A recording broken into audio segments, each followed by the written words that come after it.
আমাদের চ্যানেল ভুতুড়ে অদ্ভুতুড়েতে তোমাদের অনেক অনেক ওয়েলকাম। আজকে আমি চলে এসেছি সত্যজিৎ রায়ের লেখা গোরস্থানের সাবধান গল্পের তৃতীয় পর্বটি নিয়ে। কিন্তু এই গল্পটি শোনার আগে তোমাদের প্রথম এবং দ্বিতীয় পার্টটা শুনে আসতে হবে।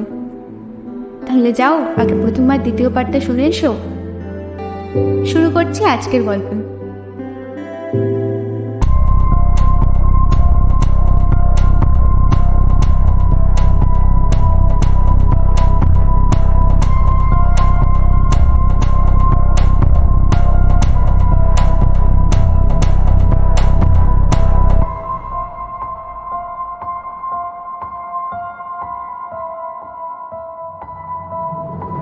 সোসাইটি সিনেমার সামনে নিজামেতে বসে মাটন রোল খেতে খেতে ফেলুদা লালমোহনবাবুকে একটা প্রশ্ন করল। নরেন বিশ্বাস লোকটাকে আপনার কেমন মনে হয়? লালমোহনবাবু চিবানো শেষ করে ঢোক গিলে বললেন, ভালোই তো, চোখের মধ্যে বেশ একটা ভাব আছে। আমারও তাই মনে হয়েছিল। এখন আর হচ্ছে না। অবশ্যই একটা দোষেই একটা মানুষের গোটা চরিত্র নষ্ট করে দেয় না, কিন্তু এটা বলতেই হয় যে ভদ্রলোক একটা মারাত্মক অন্যায় করে ফেলেছেন। আমরা দুজনেই খাওয়া থামালাম।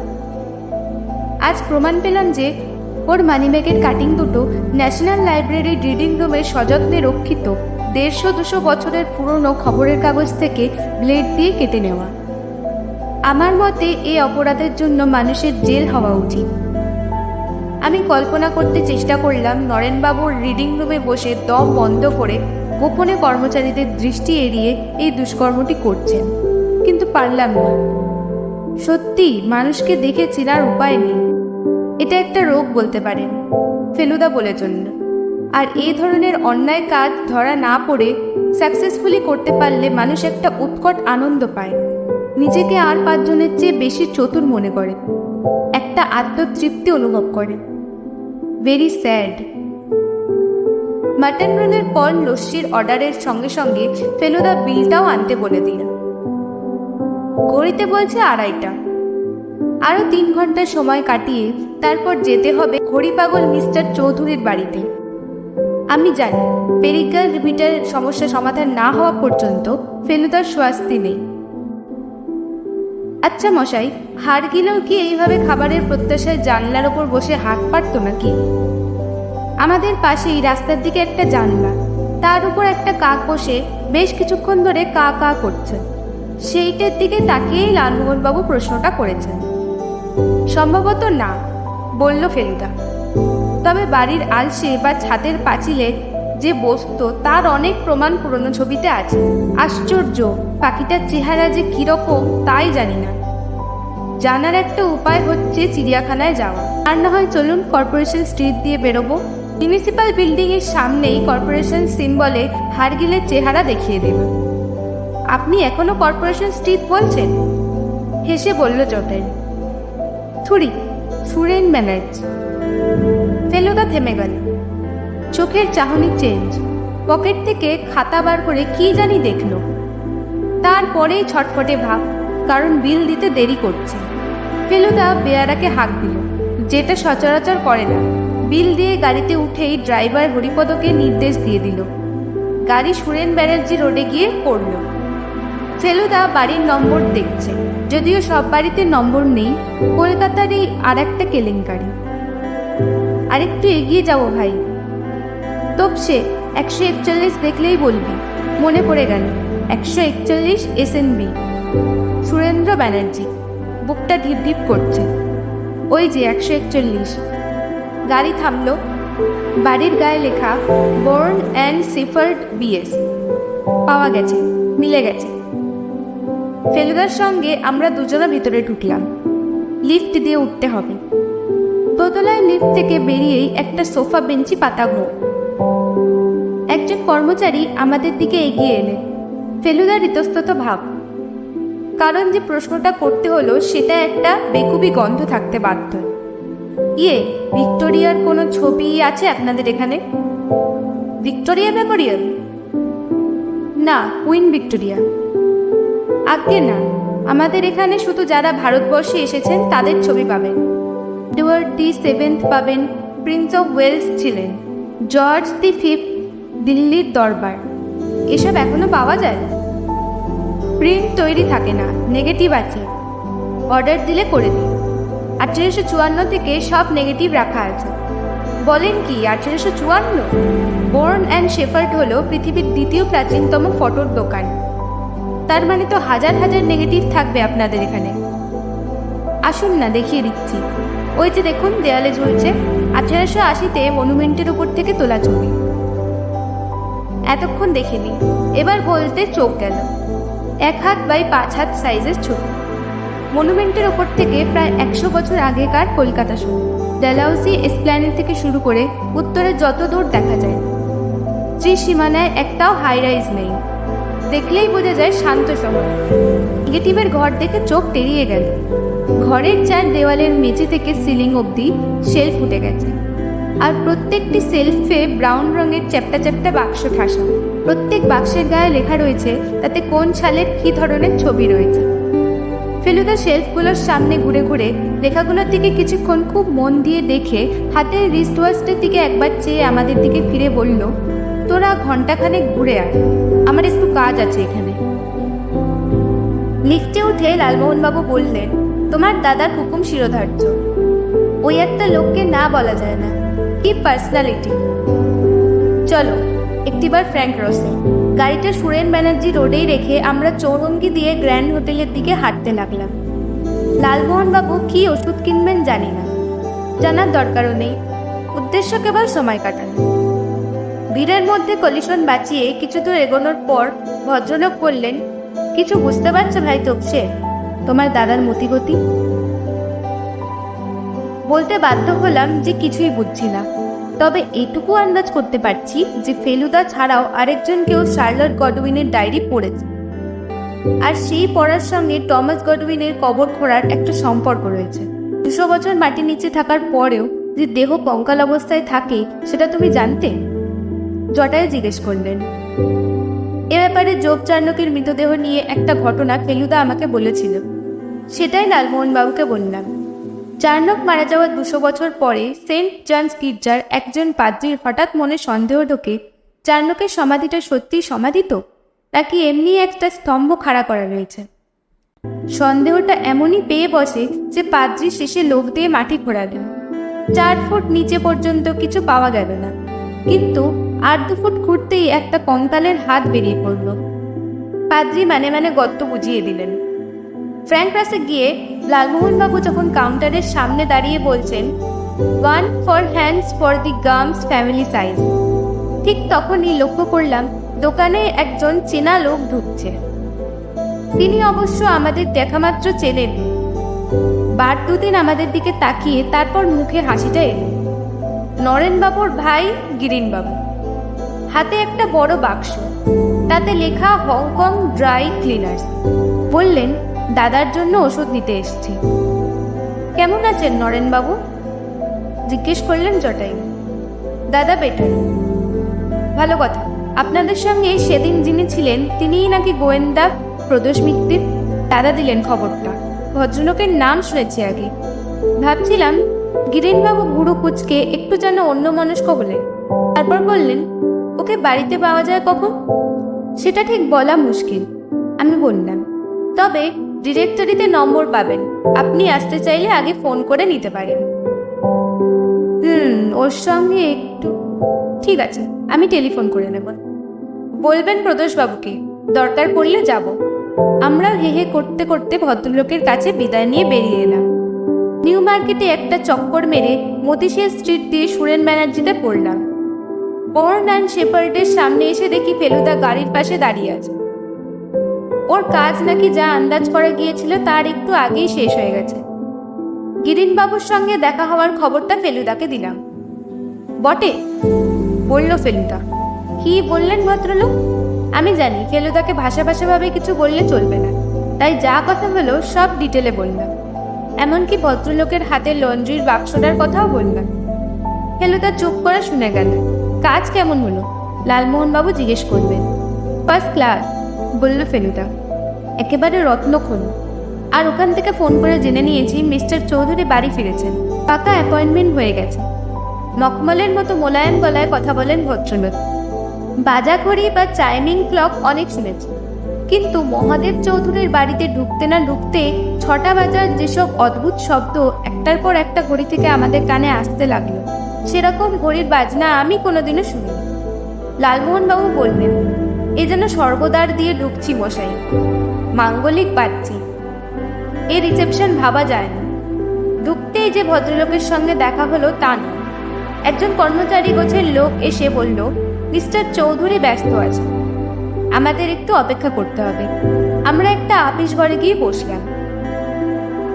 এই ছোট্ট ঘরেও দুটো বাহারের ঘড়ি, একটা দেওয়ালে, একটা বুকশেলফের ওপর। ঘড়ির শব্দ থামতে এখন বাড়িটা থমথমে মনে হয়। পিল্লায় হাল ফ্যাশনের বাড়ি, পায়ের নিচে শ্বেত পাথরের মেঝেতে মুখ দেখা যায়। একটা গলার স্বর বাড়ির ভিতর থেকে মাঝে মাঝে শুনতে পাচ্ছি। ফেলুদা বলল, সেটাই নাকি মহাদেব চৌধুরীর গলা। টকমল কিনা সেটা এখান থেকে বোঝা মুশকিল, তবে এই গলাটাই যে হঠাৎ সপ্তমে চড়ে আর মখমল রইল না, সেটা বেশ বুঝতে পারল। মহাদেব চৌধুরী কাকে যেন বেদম ধমক দিচ্ছেন। আমরা তিনজনে প্রায় দম বন্ধ করে অনিচ্ছা সত্ত্বেও আড়ি পাচ্ছি। দ্বিতীয় ব্যক্তি গলা তুলছে না, তাই তার কথা বুঝছি না। কথা হচ্ছে ইংরেজিতে। চৌধুরীর গলায় হুনকানি শোনা গেল। এসব ব্যাপারে আমি অ্যাডভান্স দিই না, আপনি অত করে বললেন বলেই দিলাম, আর এখন বলছেন সে টাকা খরচ হয়ে গেছে। আপনার একটা কথাও আমি বিশ্বাস করি না, আর এই সামান্য কাজটা করতে এত টাকা কেন লাগবে সেটাও আমি বুঝতে পারছি না। যাই হোক, আমি দিচ্ছি টাকা, কিন্তু 2 দিনের মধ্যে আমি মাল চাই। আমি কোনো অসুবিধার কথা শুনতে চাই না, বুঝেছেন? কিছুক্ষণ সব চুপচাপ। তারপর একটা জুতোর শব্দ পেলাম। মনে হলো সেটা সদর দরজার দিকে চলে গেল। 1 মিনিটের মধ্যেই কর্মচারীটি আবার এলো। আপলো কাইয়ে। মিস্টার চৌধুরী মাথার চুল থেকে জুতোর ডগা পর্যন্ত সত্যিই মখমলের মতো। ভদ্রলোক দিনে 2 বার দাড়ি কামান নিশ্চয়, না হলে সন্ধ্যা 6টায় পুরুষ মানুষের গাল এত মসৃণ হয় না।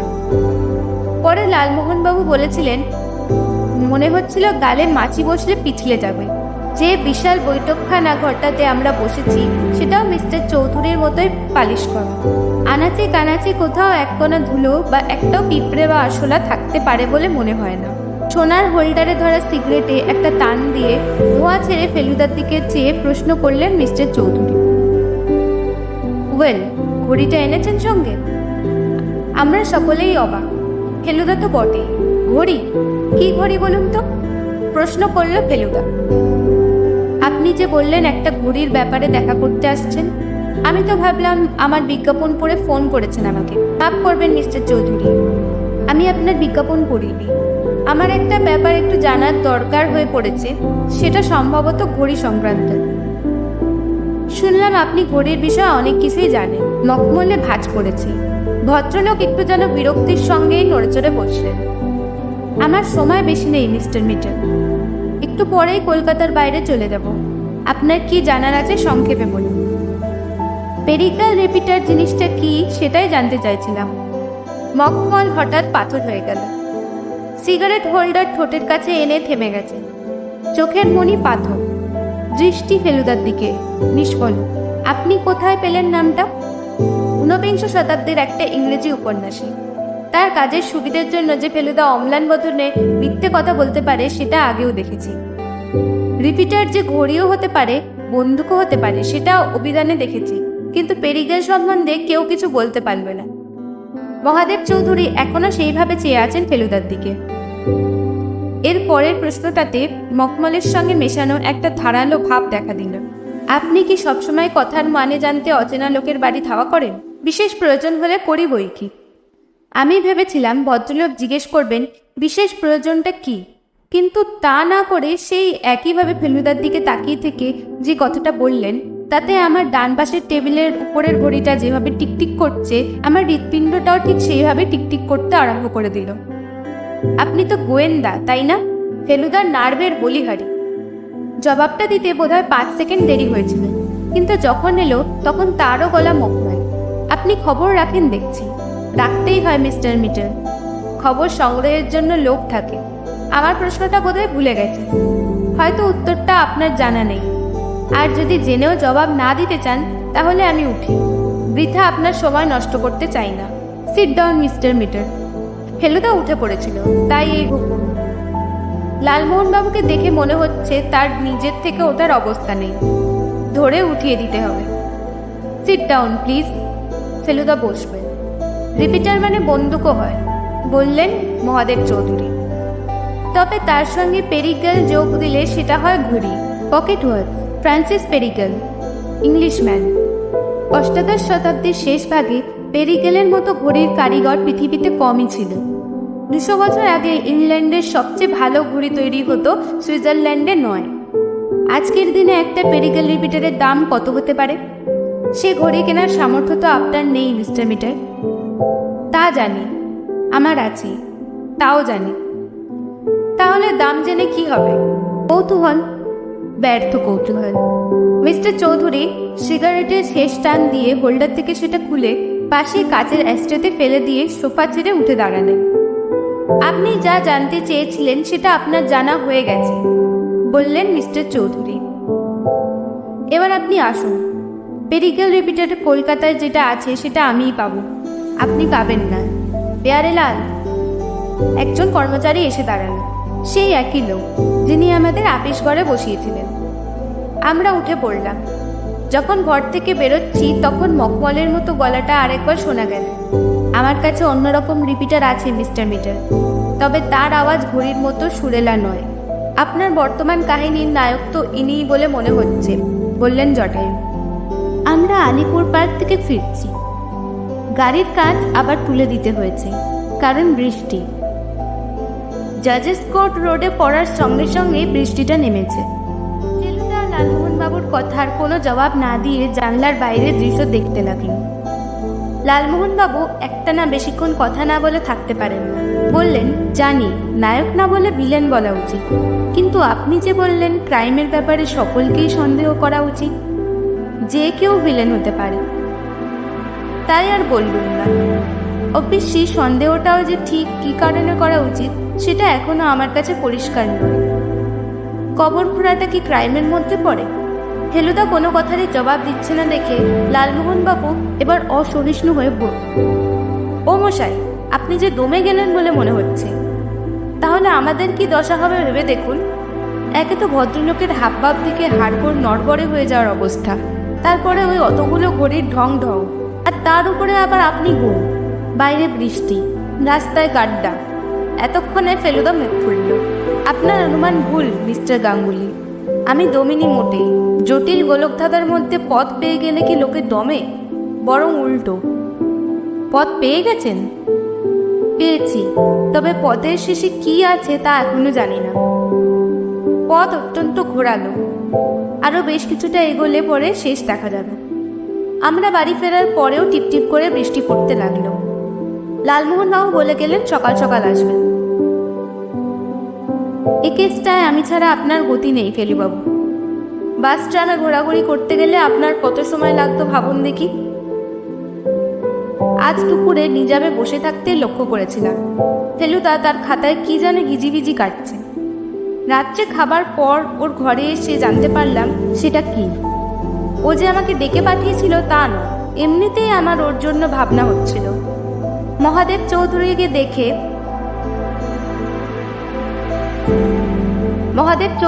দেখে আর তার কথা শুনে অবধি দুশ্চিন্তা হচ্ছিল। ভদ্রলোকের মুখটা মনে করলে কেমন জানি বুকটা কেঁপে উঠছিল। লালমোহনবাবু হিরো ভিলেন যা ইচ্ছে তাই বলুন না কেন, আমার কাছে উনি একটি ভয়াবহ চরিত্র। বাইরেটা মখমল হলে কি হবে, ভেতরটা থর মরুভূমির কাটা ঝোপের জঙ্গল। অবশ্যই ফেলুদাকে দেখে মনেই হলো না যে তার কোনো দুশ্চিন্তা হচ্ছে। সে এখন সামনে খাতা খুলে বসে এক মনে একটা নকশার দিকে দেখছে। আমি ঢুকতে, এই দেখ শাখা প্রশাখা বলে খাতাটা আমার দিকে এগিয়ে দিল। তাতে যে জিনিসটা আঁকা রয়েছে সেটা আমি তুলে দিচ্ছি। ডান দিকটা কিরকম খালি খালি লাগছে না ফেলুদা বলল। আমি বললাম, তা তো লাগবেই, শার্লট তো বিয়েই করেনি। শার্লটকে নিয়ে সমস্যা নেই, সমস্যা ওই জন ব্যক্তিটিকে নিয়ে। ওই একটি শাখার বাকি অংশটা লুকিয়ে আছে। অবশ্যই একটা জিনিস উল্টো অবস্থায় দেখেছি, সেটা সোজা দেখলে পরে কিছুটা আলোকপাত হতে পারবে, অর্থাৎ কাল সকালে। এতে ফেলুদার একটা মার্কামালা হেয়ালি যখন হেয়ালি করে বলেছে তখন হেয়ালি করবার জন্যই বলেছে। আমাদের কথার ফাঁকে বৃষ্টিটা থেমে গিয়েছিল। ফেলুদাকে হঠাৎ ব্যস্তভাবে বিছানা থেকে উঠতে দেখে অবাক লাগলো। বললাম, বেরোবে নাকি? Yes sir. সে কি, কোথায়? ডিউটি আছে। কিসের ডিউটি? পাহারা। তার হান্টিং বুট জোড়া বার করে রেখেছে ফেলুদা। সেটা এতক্ষণ দেখিনি। ওটা দেখলেই আমার গায়ে কাটা দেয়, কারণ ফেলুদার প্রত্যেকটা বিখ্যাত তদন্তের সঙ্গে ওটা জড়িয়ে আছে। আজ রাত্রিরে গোরস্থানে চলতে ফিরতে হলে ওটা ছাড়া গতি নেই। গোরস্থানে? ধরা গলায় জিজ্ঞেস করলাম আমি। আর কোথায় বল? একা যাবে? চিন্তা নেই, সঙ্গী আছে, রিপিটার। ফেলুদা আলমারি থেকে তার 32 কোলটা বার করে পকেটে পুরল। আমার ভালো লাগছে না ব্যাপারটা মোটেই। কিন্তু ওখানে কি ঘটনা ঘটবে বলে আশা করছো? কবর তো খোঁড়া হয়ে গেছে। ঘরে যদি পেয়ে থাকে সে তো নিয়ে গেছে। নেয়নি। যে বা যারা খুঁড়ছিল তারা মরার খুলি দেখেই ভয় পালিয়েছে, নইলে ওভাবে কোদাল ফেলে দিয়ে যায় না। হয় নিয়ে যাবে, নয় লুকিয়ে রাখবে। এই জিনিসটা আমার একেবারেই খেয়াল হয়নি। আজকের গল্পটা এই পর্যন্তই। এই গল্পের লাস্ট এবং চতুর্থ পার্ট শোনার জন্য আমাদের চ্যানেলটা সাবস্ক্রাইব করে রাখো। তাহলে দেখা হচ্ছে পরের সপ্তাহে। টাটা।